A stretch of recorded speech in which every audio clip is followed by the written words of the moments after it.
for his 37th professional fight.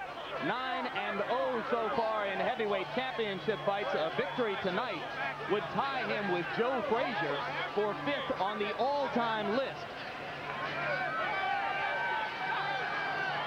in that category.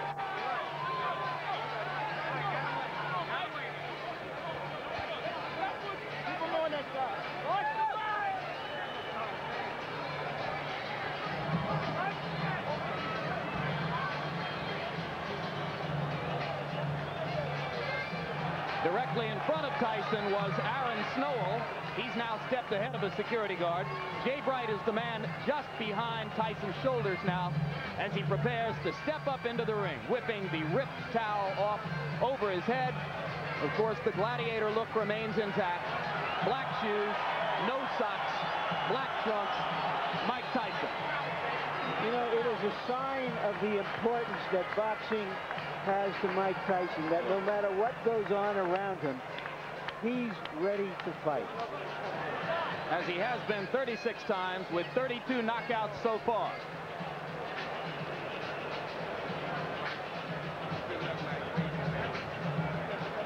Quickly now, and focusing on the beginnings of Carl Williams' strategy, which has to be the left jab, Ray Leonard's tip of the night. Well, the left jab speaks for itself. That's the key punch for Carl Williams, to keep that left jab in Tyson's face, keep him off balance, but most importantly, snap it and not bring it down too fast, because what's going to happen, Tyson should counter that left jab. Now, once the fight becomes an inside fight, in fact, I believe that's going to be the case because Tyson's styles get inside, their right uppercut. That punch may accommodate Tyson's style, but in doing so, Williams better keep both hands up because Tyson throws an onslaught of punches each and every time, each and every opportunity. Now, Jim, this is my favorite combination. I call it the Tyson combo. It's a right hand to the liver section, then to the chin. And most of the times, if Tyson catches his opponents with this particular punch, it's over. Here we see him, a good shot of it, right up to the chin. If Williams get against the corner or the ropes, look for this particular combination to take place. With taller opponents, Tyson has a tendency to lunge in because of the height and reach advantage. But here, he may find the same thing with the taller Williams. Tail of the tape, and you can see the big disparity in reach. Carl Williams with a 14-inch advantage there at 219.25 for Tyson and 218 for Williams. Both fighters appear to be in superb physical condition. Rules for the bout, combination, and before we look at rules, we'll look at the punch stat computations. Larry Merchant. And here is our statistical profile of the activity of the fighters, which show in the fights that we examined remarkable similarities in the number of punches thrown and landed per round by Tyson Williams. But of course, there are different kinds of punches. Tyson throws the heavier stuff. Williams throws a majority of jabs. And you see the 28 jabs per round Williams threw against Holmes. That is when he looked most effective. Rules for the fight, a combination of WBA and New Jersey rules. Most significant, the 3 knockdown rule. Rarely in effect for championship fights, is in effect tonight. It victimized Carl Williams in his fight against Mike Weaver. Now we go to the ring announcer, Michael Buffer, for pre-fight introduction. Ladies and gentlemen, good evening and welcome to Atlantic City's Convention Hall by way of Donald Trump's Trump Plaza Hotel and Casino on the boardwalk here in Atlantic City, New Jersey. Tonight, Don King Productions and the Trump Plaza present the World Heavyweight Championship. This bout is approved and sanctioned by the New Jersey State Athletic Control Board, Larry Hazard, Sr., Commissioner, Deputy Commissioner Lawrence Wallace, and the Chairman is Jerry Gormley. The bout is governed by the rules and regulations of the World Boxing Association, represented by Dr. Elias Cordova and James J. Binns. It is also sanctioned by the International Boxing Federation, President Robert W. Lee, and the World Boxing Council, President Jose Suleiman. The 3 judges selected by the New Jersey State Athletic Control Board for this bout are Rocky Castellani, Chuck Giampa, and Richard F. Murray. Chief physician at ringside, Dr. Frank B. Doggett. Also in attendance, Dr. Eric Wormser and Dr. Charles Wilson. The timekeeper for the bout is Roosevelt Gilbert, and counting for the knockdown seconds, Steve Smoger. And now, before we get started, I would like to introduce the gentleman in the ring at this time, a man who's responsible for bringing over 20 championship bouts to Atlantic City over the last 2 years. In addition to being the world's most famous entrepreneur, he is a best-selling author and our host this evening, Mr. Donald Trump.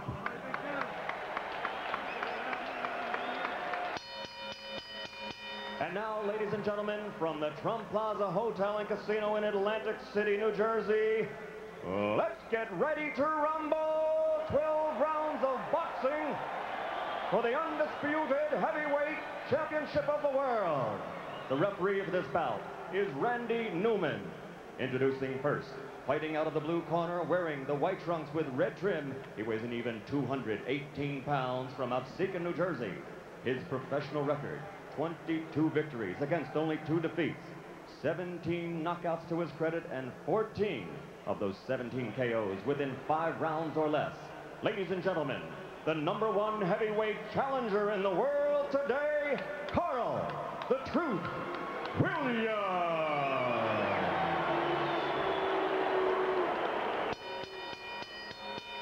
And his opponent, fighting out of the red corner, wearing the solid black trunks and weighing in at 219 1/4 pounds from Catskill, New York. His professional record is unblemished with 36 consecutive victories, 32 knockouts, 28 KOs in 5 rounds or less, and 16 in the first round alone. Ladies and gentlemen, presenting the undisputed, the undefeated heavyweight champion of the world, Iron Mike Tyson.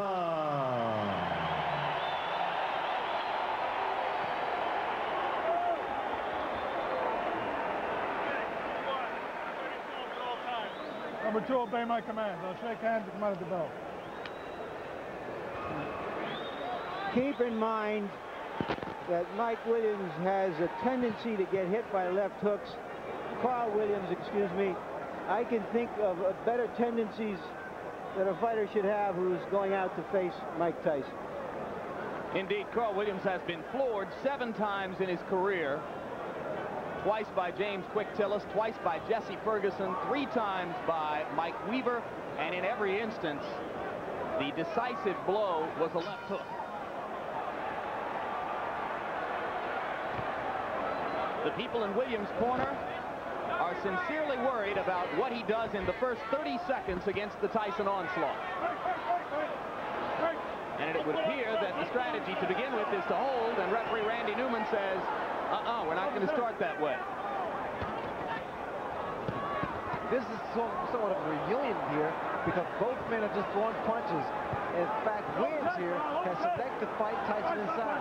He claimed the other day that if Tyson throws any unnecessary punches, illegal punches, he will accommodate him and throw the same punches back. Well, Frank Bruno felt the sting of Tyson's elbow several times, as other opponents have complained that they have felt it as well. All right, let me hear, guys. Stop punching. Step back. Step back. Because Williams' left jab is so strong, that should help him as long as he keeps that right hand up and watch Tyson's left hook, Right, stop which is a punching. powerful When you punch. feel me, stop punching. That's it. Let him go.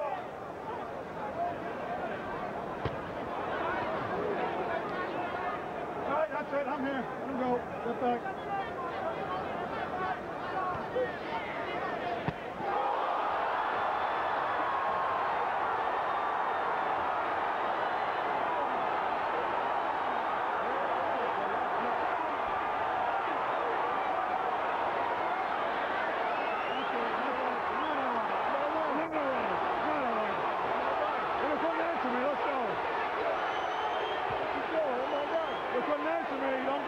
Unofficially, I've got this fight being 1 second longer than Tyson Spinks. 1:32 instead of 1:31. It was, as you started to point out, again, Larry, a left hook. Williams was very unhappy at the end of that. Randy Newman, the referee, asked him a question, obviously about how he felt or what his name was or where he was, and apparently he got the wrong answer because he stopped the fight immediately. I didn't see any reason to stop the fight, and I'm curious to see what that answer was, and I'm going into the ring to see if I can find out. Good luck, Larry. 1:33, Larry. It was 2 seconds longer than the Spinks fight. The unofficial demarcation of the knockout comes at 1:33 of the first round. And you can see a disgusted Carl Williams who thinks that he should have been allowed to continue. And Ray, I've got to agree with Larry. It was a fairly peremptory stoppage. Well, the way I judge it, because he appeared to be okay, but then again, the referee is closer to the pitcher than we are. What was that question likely to be? Where are you? What day is this? And here we see the left hook that put Williams down.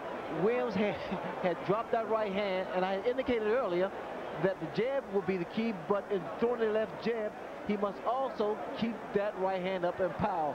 There's that left hook. And you saw Mike pivot upward with both feet planted and turn the hips into the punch. This is where the power comes from. The reason people fear Mike Tyson because he's one of the few, if not the only man, that can knock you out in the heavyweight division with one punch.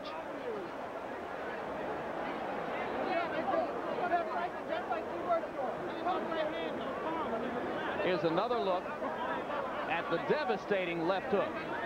And what Tyson does here, he bobs and weaves, gets under that jab and counters with a beautiful left hook. Perfectly timed as Williams was dropping the right hand, just as you said he did after throwing the jab. Well, what happened for Williams, the fact that his left hand, his left jab rather, was working, and he felt very comfortable.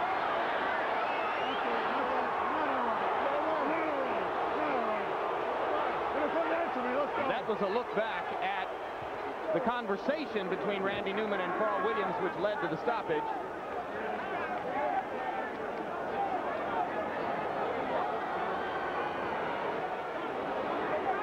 Mike Tyson, as usual, awesome. I'm reminded of a night in the Meadowlands in New Jersey when a referee